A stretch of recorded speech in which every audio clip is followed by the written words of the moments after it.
Shootings గురించి ప్రస్తావనొస్తే ముందు మాట్లాడుకోవాల్సింది darling గురించి. ఆయన ఫౌజీ మూవీ రామోజీ ఫిలిం సిటీలో జరుగుతోంది.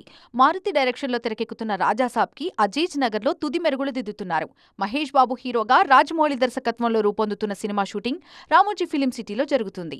చిరంజీవి, అనిల్ రావిపూడి కాంబోలో తెరకెక్కుతున్న మణశంకర ప్రసాద్ గారి షూటింగ్ అన్నపూర్ణ 7 acres లో స్పీడ్ అందుకుంది.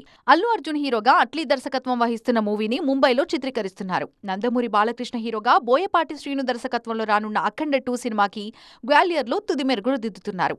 నాని హీరోగా శ్రీకాంత్ ఓదెల డైరెక్ట్ చేస్తున్న ది ప్యారడైజ్ సినిమా షూటింగ్ ముచ్చింతల్లో హలో నేటివ్ స్టూడియోలో జరుగుతోంది. శర్వానంద్ భోగి సెట్ వర్క్ లో కూడా హలో నేటివ్ స్టూడియోలో స్పీడ్ అందుకుంది. ప్రశాంత్ వర్మ నిర్మాతగా పూజా పర్ణకొల్లూరు డైరెక్షన్ లో తెరకెక్కుతున్న మహాకాళి చిత్రం షూటింగ్ కూడా ఆ పరిసరాల్లోనే స్టార్ట్ అయింది. అల్యూమినియం ఫ్యాక్టరీ అయితే వరుస షూటింగ్స్ తో కలకలలాడుతోంది. నాగ చైతన్య హీరోగా కార్తిక్ వర్మ దండు తెరకెక్కిస్తున్న సినిమా, విజయ్ సేతుపతి, పూరి జగన్నాథ్ కాంబినేషన్ లో రూపొందుతున్న మూవీ షూటింగ్స్ కూడా అక్కడే జరుగుతున్నాయి. పవర్ స్టార్ కూడా ఉస్తాద్ భగత్ కోసం సేమ్ లొకేషన్ కి ట్రావెల్ చేస్తున్నారు.